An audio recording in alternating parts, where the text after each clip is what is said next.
Hello, everyone. Welcome back. We are here for the Victory Road World Cup of VGC, and this is sponsored by Elgato. My name is Ben Kiriakou, joined here by Costa Dynamos. Costa, we had a really explosive match last round, and lots of Pokemon launching out really big attacks in a game of speed control and positioning. How was that to cast over? It was honestly exhilarating in one way, but then, kind of, I don't know, it makes you feel a bit sad because all of the great action has just gone out of the window straight away, and you're like, you want to see a bit more of it. But that's the kind of thing that you get, of course, when you've got such high octane gameplay coming out from both trainers. It's the battle of the speed control, battle of Tailwind in that case, and Icy Winds, of course, let's not forget. So it was honestly great to watch and start off as our first stream match. Very exciting stuff, but of course the Kyogre team, I felt like it's great. It's just that Kyogre slot was quite limited to what it could do. It was locked into the choice stuff. It didn't have that much of ruinful maneuverability to allow it to switch things up and try to go and threaten out the Pokemon that it needed to. Yeah, exactly. Once Satoshi realized that all he needed to do was get into Tailwind himself and let Zacian do the work, it was definitely his game to lose. But of course, we have two giants of VGC in terms of teams coming to battle each other in this match. We have Brazil and, of course, Chile going to be duking it out in this match. So let's not wait any longer, Costa. Let's get right into the action. We'll start off with a little bit of a view of the group that they're in. Group 4, alongside Chile and Brazil, is the United Kingdom and Bolivia. Right, so of course you can already see this is a tough group to try to go ahead and push on and get that qualification to the next stage of playoffs. So very, very excited to see both these matches, both Chile and Brazil, and of course Bolivia, United Kingdom. But I think Chile, I could speak from, obviously personal experience. Greece, because I was managing, we did go up against Chile, and honestly, hands down, such a strong team. You need to try to do what best you can against them, because they've got a plethora of options when it comes to team building and sort of surprise matchups that you wouldn't expect them to actually bring and have those secret little techs hidden around. Yeah, exactly. This is one of the great things. I mean, you, Costa and David were talking about this in round one, about how great it is to see some teams that we don't usually see so much, at least on the streams of VGC in live competitions and such, and in the World Championships, because you've still got to be able to qualify, and some teams, some countries don't have easy access to ranking events and such. So these online tournaments, especially World Cup, that allows an opportunity for teams all around the world to pick their best players and duke it out against others. It's really good for bringing new players into the fold and showcasing what they can do. But of course, we're talking just about Chile and Brazil here. You can see at the moment that Chile have a 1-0 advantage over Brazil, and that was a 2-0 victory. Kind of the wrong way round, actually. When you kind of look at the team restricted Pokemon, you have Xerneas from Alejandro beating Rules Zacian. So not exactly the way round that you'd expect it to be, but just a testament to the friends that come along with the restricted Pokemon and what they can achieve when they are put in the right combination.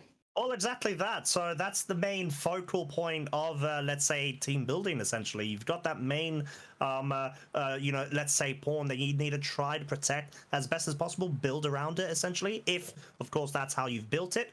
And in this case, it really looks like it must have been the case. You've got, outsider picks like Gastrodon and Alola Ninetales, which is very, very interesting. I have seen them both recently in the current meta. I think that they have very good grounds to exist as niches in a lot of what we actually encounter in popularity when it comes to the meta. So definitely love those options. Alejandro just going ahead and absolutely decimating that Zacian, getting the 2-0. Of course, unfortunately, we weren't able to witness it to see how it actually panned out between both these great trainers.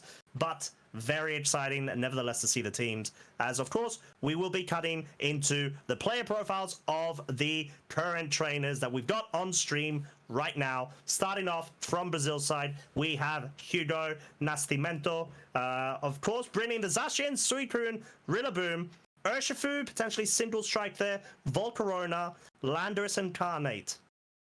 Indeed, and a really quite common archetype, a common sort of composition. You have Zacian, some water types, some grass types, and some fire types, and they can be mixed between various options depending on what you want to go for. Nice to see Hugo taking a little bit of initiative and really targeting down those fire types that really give it trouble with that Suicune and Urshifu. If that Urshifu is the Rapid Strike variant, it could be either one at this point. And of course, Landorus, pretty common for Zacian teams, especially with the mirror match here. But few accolades for Hugo here, the Brazil Special Event Champion of 2019. That was in another format where restricted Pokemon were allowed to be brought to the match, just two instead of one being the main change that is from the current season. And of course, playing in the World Championships of the same year. In 2021, top 8 of the Players' Cup free, and in the Latin American qualifier, so getting very, very close to qualifying for the World Finals there. A real player to watch out for, I think, in this game. But of course, it's not just Hugo that we need to talk about. We do also need to see his opponent, and his opponent for today from Chile is going to be Estephan, who has a few accolades of his own and a really quite interesting team to look at. Air quotes, a few, and of course the team that Estephan is bringing is going to be the Groudon, Venusaur, Regieleki, Entei, Female Indeedee, and Whimsicott. So Pefan here rocking with a very interesting kind of a offensive core team that, to be honest, I would kind of expect from him. Certainly, and you know, Groudon Zacian, so Groudon versus Zacian is generally a pretty positive matchup. Groudon is known for its physical bulk, and with no way to challenge the sun that it brings up, that Venusaur and Entei are going to have a brilliant time into a Zacian matchup. It does have to be a little bit careful of the water-type Pokemon that Hugo has available to him, but of course he does have the opportunity to match Tailwinds with Whimsicott. Maybe a few shenanigans there up his sleeve as well. Whimsicott, a Pokemon known for that hits both its prankster ability and the ability for it to carry multiple moves depending on the choice of team that you go for. And of course, if that all fails, you have Indeedee there to possibly follow me away any damage and redirect, etc. Only thing that Estephan has to deal with is the slightly shaky accuracy of some of the moves on his team, most notably Precipice Blades from Groudon, but also things like Sacred Fire from Entei and Sleep Powder from Venusaur could be a little bit of a problem. So here we are, team preview. What are you thinking in terms of these matchups, Costa? I think having the Sun Core mode is, like you said, Ben, is really good up against the Zacian team. You've got a lot of options to try to shut down certain threats from, for example, Hugo's side of the field.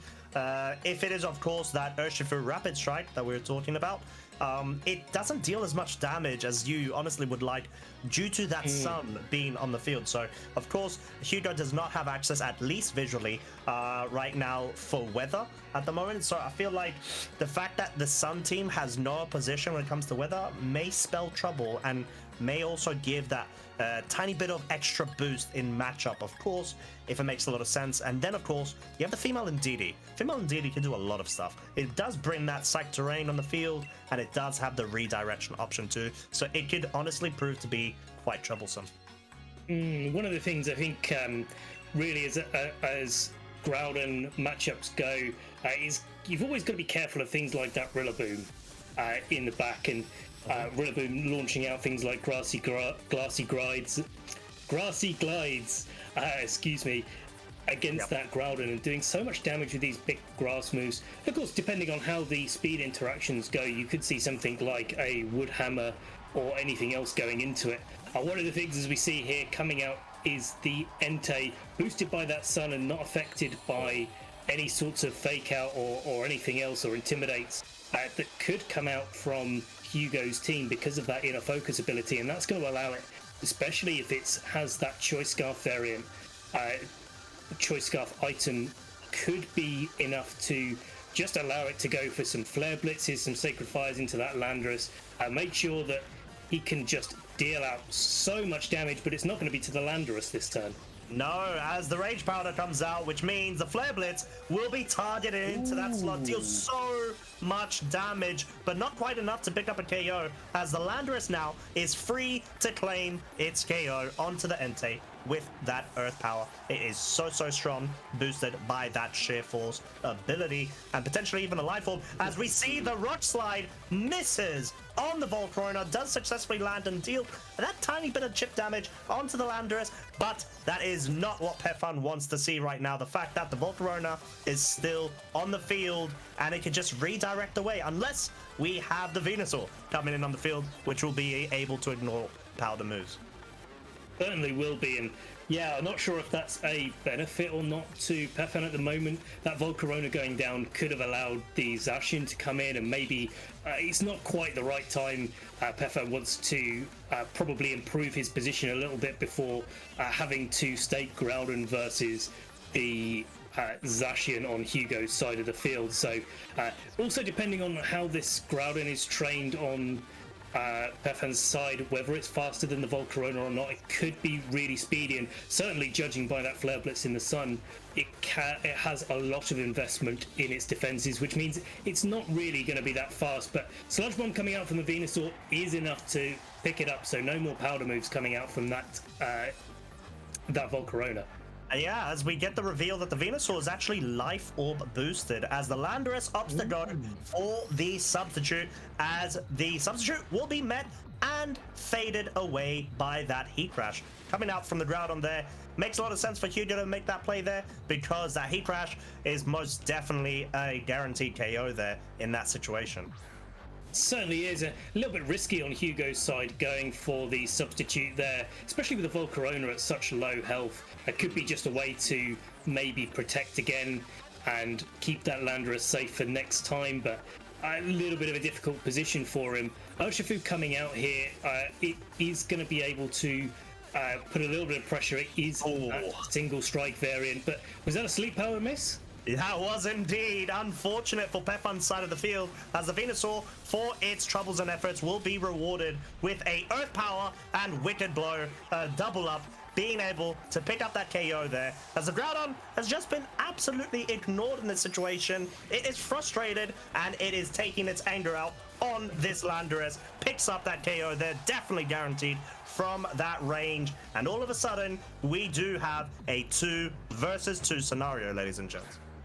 We certainly do, and it really will depend on what Estephan's got in the back next to that Groudon. It is that Indeedee, and certainly a single strike Urshifu is not something that you want to be putting an Indeedee in front of.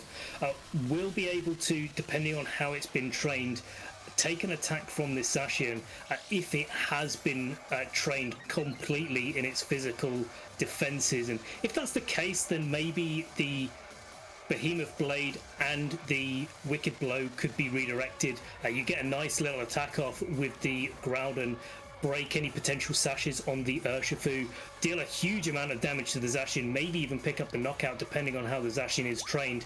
But no, just a helping hand. This is going to be the Precipice Blades to end all Precipice Blades.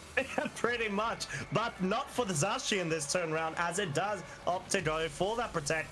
And the Urshifu now goes and unleashes its Wicked Blow, damages the Indeedee beyond repair, picks up the KO there, and leaves the Groudon on its lonesome self. Just try and go ahead and get those Precipice Blades to land, which unfortunately it can't. But I do feel in this situation though, Ben, that the game was essentially wrapped up from Hugo there. He had a much more resource available to himself in comparison to his opponent.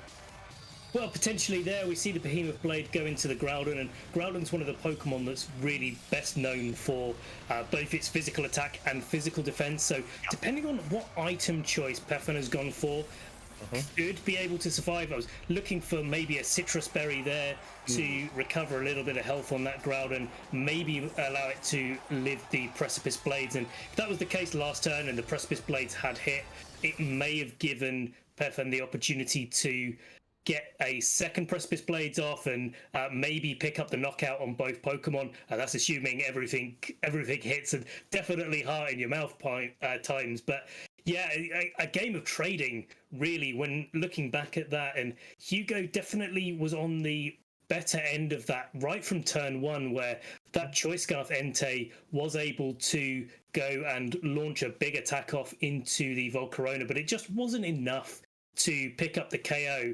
And it wasn't enough for, it wasn't really enough of a good trade for Pefan to be on the front foot for the rest of the game. Yeah. Going into the second game, Pefan needs to find a way to trade a bit better in the early game. And I think, that might be using that Venusaur slightly earlier, maybe getting a Sleep Powder off onto Landorus if Hugo leads the same way. Could be a really strong option because the Volcarona won't be able to Rage Powder away those Sleep Powders and may be able to attack, but the Groudon can do a little bit of damage in. We saw that its Life Orb, the Venusaur's Life Orb boosted, so Sludge Bombs could do quite a bit of damage to it. Maybe a little bit of a better route, but it really will depend on whether or not Hugo goes for the same thing or not. And really, that Urshifu from Hugo's side really did cause a lot of problems. It took away the utility of Indeedee, so maybe another little option for Pefan, to switch up Pokemon to his advantage, and maybe bring that Regieleki, slow down Hugo's team, and maybe get an advantage that way, able to then launch out attacks with his Groudon first. Well, yeah, exactly. As we see, Hugo doesn't have any sort of Intimidate on this side of the field, so henceforth why we did see that Groudon feel very free to lead, and we do see it do the exact same thing in game 2. There is nothing to try to mitigate any sort of damage output on its side of the field, whilst we are actually going to be seeing Hugo switch it up, and they're going to be bringing the Volcarona as previously, but accompanied by that Suicune. This may be an attempt to perhaps get any sort of speed control on the field too. Certainly, and I quite like that change up for Hugo. A little bit more positive for turns 2 onwards, really. Entei, though, going to go back to Pefan, bring out that Whimsicott, so that's the adjustment from Pefan for game 2. Volcarona going for the Protect, though, so not going to be taking any more damage. And there is that Tailwind that you mentioned, that bit of speed control coming out from the Suicune, Costa, and Groudon going in for Rock Slide. Not going to do too much damage to the Suicune, but that Volcarona has got to be quite nervous right now. Oh, 100%. As even if the Groudon does not have a Life Orb right now to try to boost its damage output that tiny bit more, as we had seen it on the Venusaur, it is still threatening so much damage. But in this situation, of course, Hugo is in a better position. He could even try to go for any sort of Skull Burns, which could highly, take away that offensive pressure from the Groudon. Certainly is, as Tailwind goes up from the Whimsicott, so matching that Tailwind for the Suicune, and Fiery Dance coming out onto the Groudon doesn't do very much damage. Maybe an indication of what item that Groudon is holding. Scald follow-up from the Suicune does get the burn, so that Groudon will be doing much less damage, and Rock Slide coming out onto both the Volcarona and the Suicune. You see how little damage that did with the burn. Definitely not enough for a 2-hit KO, but also just another indication of how physically defensive that Volcarona has been trained, and not even picking up the KO with a normal Rock Slide from a Groudon. Pretty well trained by that Volcarona, so definitely Hugo in the driving seat here. Whimsicott will be able to do a little bit of work. I'm not going to be affected by sort of Rage Powders or anything like that. may be able to get something like a Grass Knot off onto the Suicune, but definitely Hugo's game to keep the pressure on, and certainly won't be putting any pressure on that Whimsicott this turn. No, as it does opt to go for the Protect there, and it will be able to guard itself from that Fiery Dance. Snarl, though, does come out from the Suicune. At this point, like you were mentioning, Ben, the Suicune and essentially Hugo is just trying to go for that damage mitigation as best as possible, not feeling threatened by a KO from the Rock Slide right now. As you saw, the Rock Slide was not enough to pick up the KO onto the Volcarona, of course. It will be getting a bit of chip damage dealt onto it due to that burn. So, unfortunately, Groudon bringing the fire, but getting burnt by playing with it. Certainly is, and yeah, I think this is quite maybe an interesting game plan from Estephan here. Could be just whittling down his opponent, making sure that he can whittle through or go through the Tailwind on Hugo's side of the field, maybe get Suicune in a position where it could be KO'd, knock it out with the Whimsicott before it's able to set up another Tailwind. And if that's the case, then the Entei in the back that Estephan has access to might be able to just knock out everything. Yeah, as we're actually going to be seeing the Entei now being brought on the field. So Estephan actually highly valuing their Whimsicott there. Do not want it to go down, as that was a very good switch there. The Ice Beam did come out from that Suicune and try to target it down, but that burn is just going to cost so much damage into Estephan's game plan there, as you're just not able to have that offensive pressure that you normally would have with the Groudon. And I'm quite surprised that we haven't seen Venusaur yet.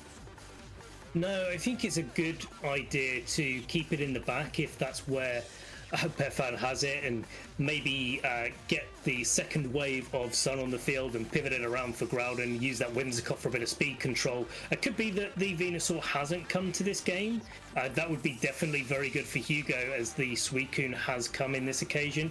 But there we see Whimsicott coming in for the Groudon, so Entei launching out Sacred Fire into Venusaur and getting the KO. Yeah, definitely getting the KO. That's something that wasn't able to do with the Flare Blitz in that game one. As the Suicune does opt to go for the Tailwind yet again, as of course it had petered out the last turn here. So once again, the fact that the Suicune can get that Tailwind up just means that, of course, Estephan didn't have anything on their side of the field that was able to directly threaten it, which is why I am concerned why I haven't seen a Venusaur yet from their side.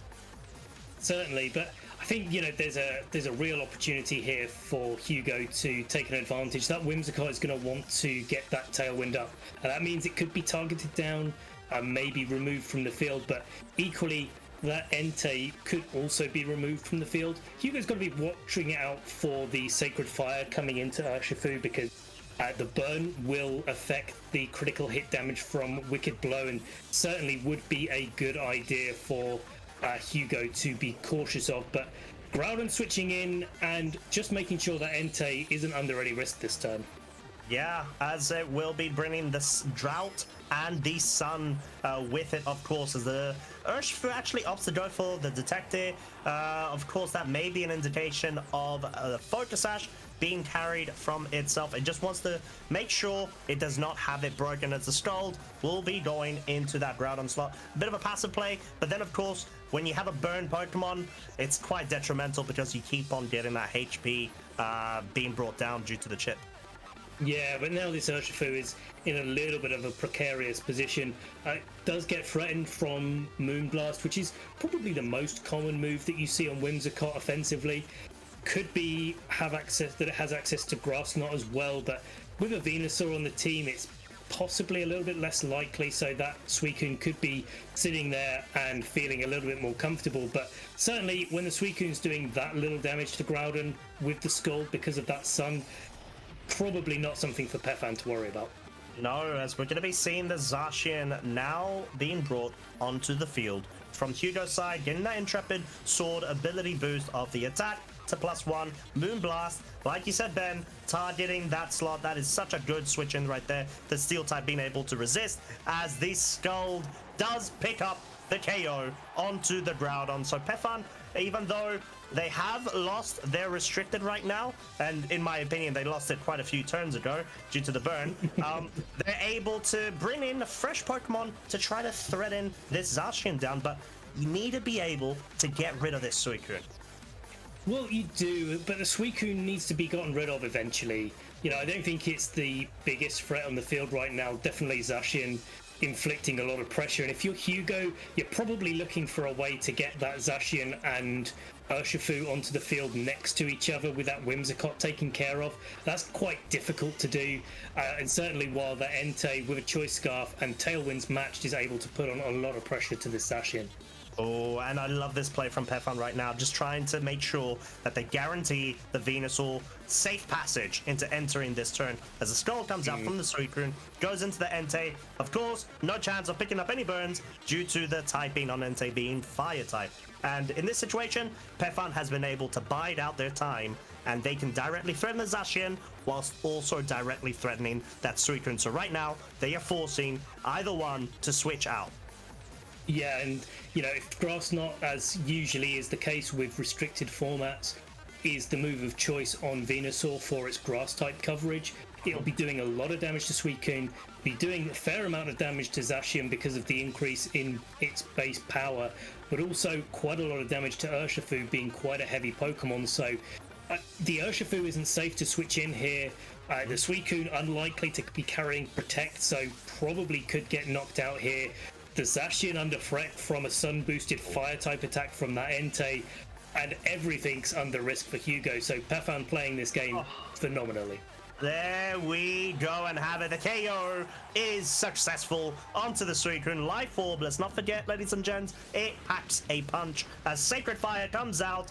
It's not quite enough to pick up bring it down to its Focus Sash, but guess what? It picks up the burn, and that pretty much seals the game, in my opinion, in this situation, because if it is, of course, that Choice Scarf on the Entei, which so far it does look to be, it directly threatens the Zacian. It's got that tiny bit of chip damage. You may think, oh, that's a bit of HP.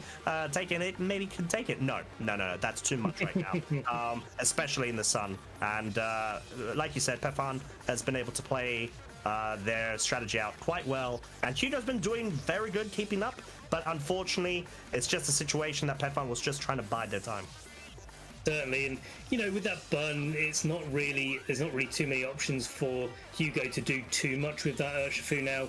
Zacian going for the Protect and Whimsicott coming in favor of that Venusaur, just adding a little bit of pressure to the field, and maybe Hugo trying to wait out that sun, since Groudon came in and was sitting on the turn for a little while before the sunlight faded, as it just has.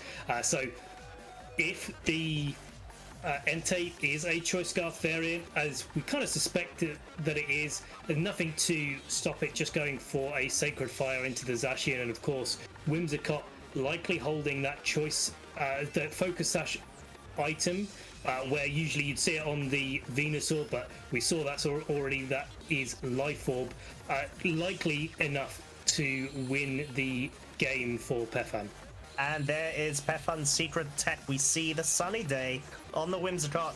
Quite recently, not as popular, but guess what? It's probably going to be going up right now in usage, as we're going to be seeing the Sacred Fire go ahead and pick up that raw KO, indicating, of course, that the Entei is indeed that Choice Scarf, and this game too is pretty much gone over to Estephan's favor. Yeah, certainly, and that is a really nice little end game there, just making sure that the Sacred Fire was doing as much damage as possible from Entei. Assuming it did land, of course, there is a very small chance that the Sacred Fire could have missed the Zacian, and that would really have been Hugo's way back into the game, because if you knock out that Entei, there's not too many ways for Estephan to be able to attack into the Zacian, unless that Venusaur was carrying Weather Ball, which it has been known to run, and maybe could have launched out a Sleep Powder as well. That's another option that was available, but no need for that when Sacred Fire lands its mark, and of course completely safe from the Urshifu as well. So really like how Estephan played that game, how he adjusted. That Whimsicott was a lot more useful in the matchup than the Indeedee, and I think in this game, when you go slightly backwards, the burn happened from Scald really early on, as you mentioned there, Groudon. Maybe if that doesn't happen this game, Hugo's got to do a little bit more work, because if that Groudon was doing as much damage as it should be doing every turn, Hugo's got some real problems on his hands. Yeah, definitely is the case, and we see Estephan lead with the Groudon and Venusaur. Whilst over on Hugo's side, we do see them lead with the Volcarona and Landorus, going back to basics, returning to Game 1 leads. Whilst, of course, Estephan's brought a different variation this time and just wants to go full throttle with the pressure. Certainly, I do like the Venusaur coming out in the lead here. If it has access to Sleep Powder, could put the Landorus to sleep. We've got a little bit of a sneak preview at the item choices that Hugo has available to him, and it is going to be that safety goggles on the Volcarona, so definite opportunity for it to go wrong there. But this turn, Hugo just protecting it, making sure that nothing untoward was going to be happening. Very good protect there, being able to guard itself from a potential sleep powder, allowing this Landorus to go for the very free earth power. Not quite enough to pick up a 2-hit KO there, but enough to basically cause a dent in the HP range of the Groudon. Maybe it opens it up to KOs in the back as well, but Rock Slide being retaliated there, just dealing roughly the same amount of damage we saw in Game 1. Certainly, and that's having played a lot of Groudon myself, I can tell you for sure that that is an assault vest on that Groudon, so access to all of the coverage moves. But there's the sleep powder going into the Volcarona, but not affected because of those safety goggles. Earth power going into the Groudon, but here it is, Fiery Dance going into that Venusaur. No focus sash on it, is easily going to be able to pick up the knockout here, and Hugo has taken a massive advantage in this turn. Just a testament to item choices, how they can affect things, and of course living that Rock Slide as well, how it matters how you train your Pokemon as well. So massive turn there for Hugo, and Estephan's got to go a little bit back to the drawing board. Yeah, my lord, Hugo is my new favorite hero here. Unbelievable to how he was able to handle that. I think that's a prepped lead up against that known Sun team mode, essentially, with the Groudon and Venusaur. Essentially covered up for a lot of things. The safety goggles, so detrimental. The fact that, like you said, it does look to be an Assault Vest Groudon, being able to deal so much damage and wearing it down over time is so huge. And all of a sudden, we do have the Whimsicott on the field. It can change things around with Tailwind and speed control, but I think Hugo has been able to deal a lot of damage and get rid of certain threats on Estephan's side of the field. Yeah, I think it's going to depend if that Suicune is in the back for Hugo again, or if he left it at home. Protect coming out from the Volcarona, so not going to be doing any damage. And here's the Tailwind coming out from the Whimsicott. So where there's a Rock Slide, there may be a way, but no Rock Slide needed when the Volcarona protects. And that's just going to be a clean knockout with a Heat Crash on that Landorus. Yeah, very good focus from Estephan there. Absolutely ignoring the Volcarona, saying, I've seen you go for the Protect before. I see how much bulk this fiery moth does have on its side of the field, especially, of course, accompanied by the safety goggles. So quite defensive. Having the Fiery Dance just allows it that possibility of getting the special attack increases, as we did see in the previous turn. So making a very good read, to be honest. Yeah, exactly, and that's what I really like about this sort of game, where Hugo had the item advantage. We saw again a sneak peek at what Hugo has in the back, and it's not going to be that Suicune, so Tailwind will be unopposed in this game. And of course, there is the opportunity for Sucker Punch to come out from this Urshifu, a fairly common move at that, but it is going to have to worry about that Whimsicott going for a Moonblast, taking it down to its Focus Sash, and once that's in place, it may be that the Urshifu just doesn't quite have enough gas in the tank to finish off the match. Yes, we're going to be seeing Entei now come on the field. Very good switch in there, as the Sucker Punch does indeed fail. Moonblast immediately followed up after is going to be able to bring the Urshifu down to only 1 HP worth, due to the Focus Sash being carried there, as the Volcarona now opts to go for the Fiery Dance into the Whimsicott slot, and yes, brings it down to its own Focus Sash right now, 1 HP, and guess what? It's a second boost for that Volcarona +2, but in this scenario, that Entei is looking very threatening right now. It really is, but so is that Urshifu in some ways. You know, if the Entei has access to something like extreme speed, it could be able to knock out the Urshifu before it acts, but you've got to be really careful if you're Pefan. The sunlight, as Hugo's kindly showing us, is going to be fading next turn. That might mean that there's some calculations that get thrown off from Pefan's side of the field. Maybe that Zacian doesn't quite go down, but it's going to be tough, right? Because you have to find a way, if you're Pefan, to knock out that Urshifu on 1 HP left while not taking too much damage. So we'll see if he's managed to do that this turn. Oh, protect from the Volcarona, Sucker Punch from that Urshifu is going to be able to pick up that KO onto the Whimsicott, which may have got a tiny bit greedy there, going for the Moonblast, as, of course, the Flare Blitz to try to target down the Volcarona there does not want to miss, opting to go for any sort of Sacred Fire play, because you want to try to pick off a very low HP Pokemon, such as Hugo's right now on the field. Yeah, now this is tricky, right? Yeah. I mean, you didn't pick up the Urshifu that turn, had to lose the Whimsicott for your troubles, and I'm a little bit surprised that that Pefan allowed the Whimsicott to attack that turn. Maybe just going for attacks on both Pokemon and thinking, hey, one of them will survive, maybe expecting a Rage Powder to come out from that Volcarona. If that was the case, the Volcarona would come down and the Zacian comes in for Hugo, and Sunlight goes back onto the field next turn with a switch in, and it's probably okay for you. Likely to be able to survive one Wicked Blow or a close combat from Zacian and finish it off the next turn. But now it's the case of 3 Pokemon to 2, and that Groudon looks very, very weak to a Sucker Punch from the Urshifu. And that will be coming out following immediately after from that attempt of double protect there. The Groudon is now KO'd. This Entei is up against the wall right now. It's going to try to bring this back. It goes for the Flare Blitz into the Volcarona slot, picks up the KO. And the Urshifu, yes, it is at 1 HP's worth right now, so the next hit will be enough to pick it off. But guess what? The Zacian's now on the field, and this Urshifu is not burned like it was in Game 2. And now we play the little coin flip game that is which one of these Pokemon protects and which one of these Pokemon goes for attacks. Pefan locked himself into Flare Blitz. That's obviously going to be enough to knock out the Urshifu, but equally, especially with the Sun Boost, is going to be able to knock out that Zacian as well. It could be the case that 2 Sucker Punches is able to pick up the knockout on the Entei as well, especially with some Flare Blitz recoil. So it could be that Pefan goes for the Zacian protecting, knocks out the Urshifu, and then it's an easy attack on the next turn into the Zacian for the knockout. So really difficult for Hugo. He's got to decide on what Pokemon he protects, what Pokemon he doesn't.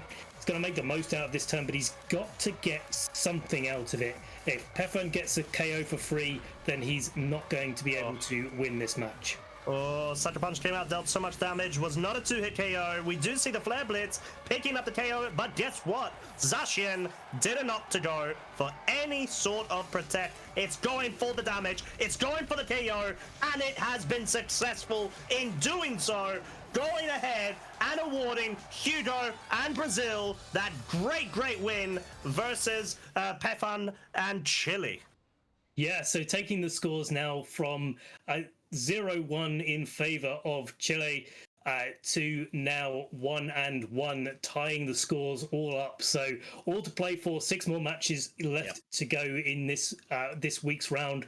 Played likely tomorrow. Maybe a few games finishing off the set on Sunday. So yeah, we'll have to keep tuned and see what's in store for these teams and their matchup, because they're so full of great players. And speaking of great players, like, that was such a great end game for, well, mid game and end game for Hugo. He managed to just protect that Volcarona, took that 1 rock slide, and then didn't take any damage until right at the death, and managed to just get into that position where he had that Zacian and Urshifu. And you have to choose in that position, but if you attack it with a Zacian and it gets called, and as we saw, the Sucker Punch wasn't a 2-hit KO on the Entei, it could have been really, really difficult, both if Pefan decided to lock into the Sacred Fire move, which didn't have any recoil. And of course, if he'd chosen to go into that Zacian. So commiserations to Pefan. He played it fantastically. That game too was a phenomenal showing from him, managing to get the win through some really difficult times. But yeah, great games to both players, and really looking forward to what both of these teams have in store for us for the rest of the competition. Exactly, ladies and gents. If you thought that was a fire matchup, we got others to come. Do not go anywhere. Don't worry at all. We are going to cut to a very short break, and we'll be right back.